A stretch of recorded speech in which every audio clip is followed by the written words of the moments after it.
Bonsoir à tout le monde. Voilà, je suis votre frère, hein, je suis un être humain comme vous. Bon, si je fais cette vidéo, justement, c'est pour répondre à certaines personnes qui, à l'heure d'aujourd'hui, qui se posent encore la question. Cette question qui est effectivement très fondamentale pour notre existence, parce que cela relate de notre salut. Parce qu'il ne faut pas se tromper de la question qui concerne notre salut. Le salut qui fait de nous des êtres éternels plus tard, soit de pouvoir passer notre éternité auprès de Dieu ou bien de pouvoir aller en enfer un jour. Et cela serait vraiment très déplorable que nous manquons le ciel. C'est pour cela que cette question de la religion, à savoir quelle est la vraie religion, est vraiment fondamentale et très capitale pour nous. Bon, si j'ai eu cette idée de faire cette vidéo, c'est justement par rapport surtout à certaines personnes sur YouTube que j'ai pu découvrir, qui se disent, voilà, donnez-moi des bonnes raisons pour pouvoir quitter ma religion, que je tairai de non. De ce fait, cette histoire de la religion, il faut déjà au préalable, c'est comme quand on construit une maison. Nous pouvons constater que quand on construit une maison ne se bâtit pas subitement d'un coup et puis elle s'élève et voilà, on en voit carrément la construction. Cette maison que nous contemplons tous, que nous avons la possibilité de voir, a d'abord eu un commencement, un début. Donc d'abord, il fallait déblayer le sol, enlever des cailloux, des caillasses, des racines, travailler le terrain, et puis par la suite creuser très profond pour pouvoir mettre les fondations. Et c'est ainsi est l'histoire de la religion. Il faut se dire la vérité, l'histoire de la religion, quand je parle de la religion, c'est-à-dire du vrai Dieu. Dieu existe. Et quel est le vrai Dieu? Le vrai Dieu, celui qui existe, faut se dire la vérité, s'est manifesté à un peuple sur la terre. Parce que jadis, il n'y avait aucun peuple qui le connaissait. Bien que dans l'homme, euh, Dieu avait mis une certaine soif de pouvoir le chercher. Si bien que les hommes le cherchaient autrefois par divers moyens, c'est-à-dire à travers la création. Quand ils voyaient le soleil, admettons, sortir, ils se levaient, ils se prosternaient pour le glorifier. Quand tu voyais un grand poisson dans l'eau, ils se mettaient à se prosterner devant la créature. Voilà, ils ne connaissaient pas le Créateur. Nous aussi, en tant qu'Africains aussi, nous avons nos croyances en nous jadis. Toute l'humanité avait sa propre croyance. Toute l'humanité. Mais est-il que le vrai Dieu, hein, quand nous lisons l'histoire de la religion, ça a commencé avec le peuple juif. Ça, il faut se l'admettre. Si vous passez à côté de cela, donc ça veut dire que vous avez tout faux. Vous avez tout renversé et que votre foi est vaine et caduque, elle est nulle. Parce que ce Dieu-là, les Hébreux, a prouvé carrément qu'il était le véritable Dieu. Au un, par des prodiges et par des miracles.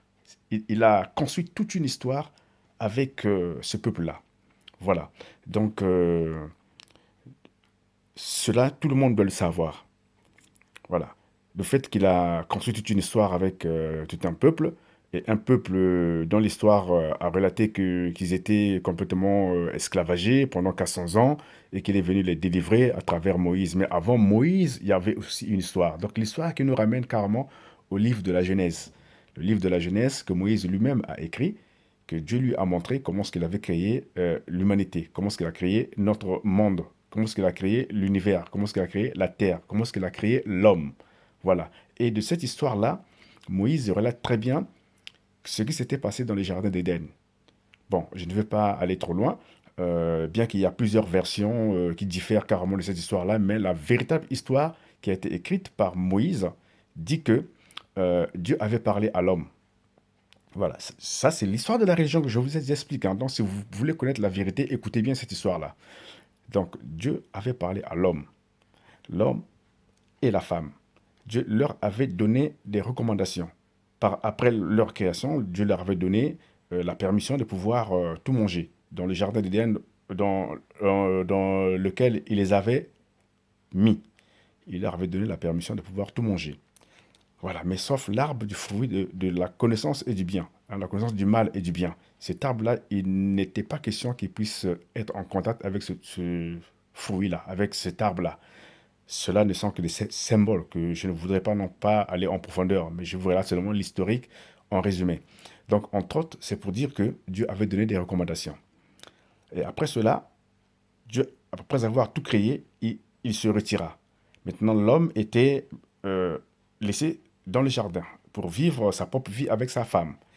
Et de là, maintenant, vint l'ennemi de Dieu, qui était déjà ennemi de Dieu, qui vint pour voir la femme, il commença à parler à la femme, il a commencé à parler à la femme. Donc, sachant que le diable aussi, hein, qui est notre ennemi, a une parole. Il parle. Voilà. Mais cette parole-là a eu pour conséquence la déchéance de l'humanité, notre chute. Voilà. Quand Dieu a donné des recommandations à l'homme, parce que quand on lit bien la parole de Dieu, il dit que l'homme vivra par la foi. La foi en quoi? La foi en la parole de Dieu, parce que la parole de Dieu est la vie.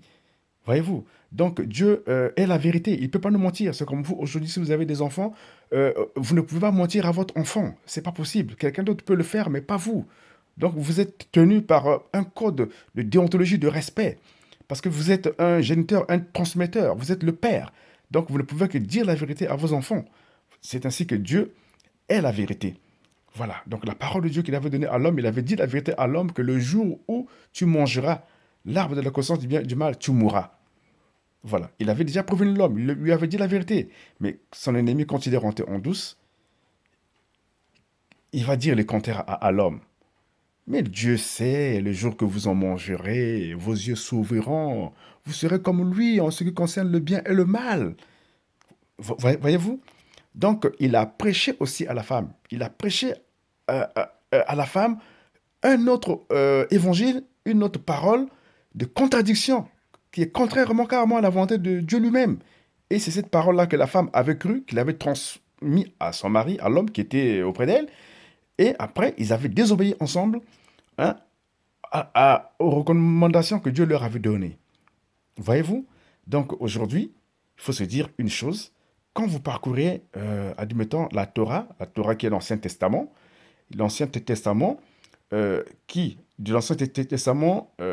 est dérivé carrément la Bible, c'est-à-dire le mélange du Nouveau Testament. Dans l'Ancien Testament, il y a eu des prophètes qui sont venus, qui ont parlé de la part de Dieu, qui sont nés de femmes, hein, qui ont prophétisé des choses qui devaient venir. Voilà. Et dans toutes leurs prophéties, si vous remarquez bien, Dieu se mettait souvent en colère par rapport aux hommes, par rapport au comportement des hommes. Dieu se mettait aussi en colère au roi, au comportement des rois, au comportement du peuple. Il envoyait des prophètes pour venir redresser justement le comportement du peuple. Mais est-il que tous ces prophètes-là qui venaient étaient nés de femmes? Et tous ces prophètes-là, c'était des gens comme vous et moi, des pécheurs. Voilà. Et comme ils étaient pécheurs, eh bien, la finalité du péché, c'est la mort. Ils mourraient tous. Il n'y a aucun prophète dans la Bible, en dehors de deux personnes dans la Bible qui ont été enlevées par Dieu lui-même. En dehors, je dis bien, dans la Bible, il n'y a que deux personnes pendant les temps des prophètes qui ont été enlevés. Il y a eu Enoch. La Bible dit que euh, Enoch ne fut plus car Dieu l'enleva parce qu'il marchait avec Dieu pendant 300 ans. Et après Enoch, il y a eu le prophète Élie qui fut enlevé dans un tourbillon, dans un char. Et il fut enlevé, il disparut. Donc voilà, il n'y a que ces deux personnes-là qui n'ont pas connu carrément la mort dans la chair. Voilà, Moïse mourut. Les Josué, tous les prophètes, les Ézéchiel, tous ces prophètes qui sont venus après, tous étaient morts. Bon, maintenant, parmi ces prophètes-là, il y avait des prophètes qui avaient prophétisé la venue de celui qui devait venir sauver l'humanité, le peuple de Dieu. Voilà, parce que le peuple de Dieu, si nous regardons bien l'histoire des enfants d'Israël, quand ils étaient en esclavage en Égypte, pendant 400 ans, ce peuple-là avait une histoire. Voilà, et ce peuple-là venait d'un père.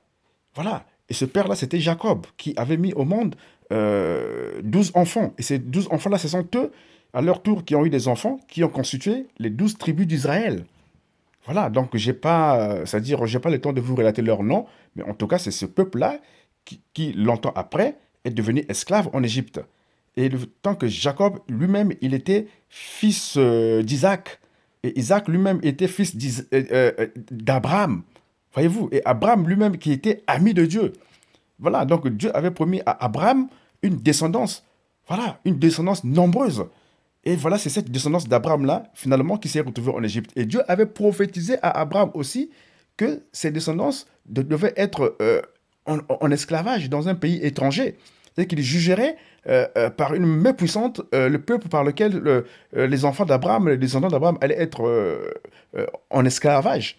Voyez-vous? Mais pendant ce temps que, quand les enfants d'Israël se sont retrouvés en Égypte, eh ben, ils ont été en esclavage pendant 400 ans. Et il aurait fallu maintenant qu'il y ait quelqu'un pour venir les délivrer de là. Donc c'est pour ça que Dieu avait choisi Moïse pour l'envoyer, pour qu'il délivrât le peuple d'Israël.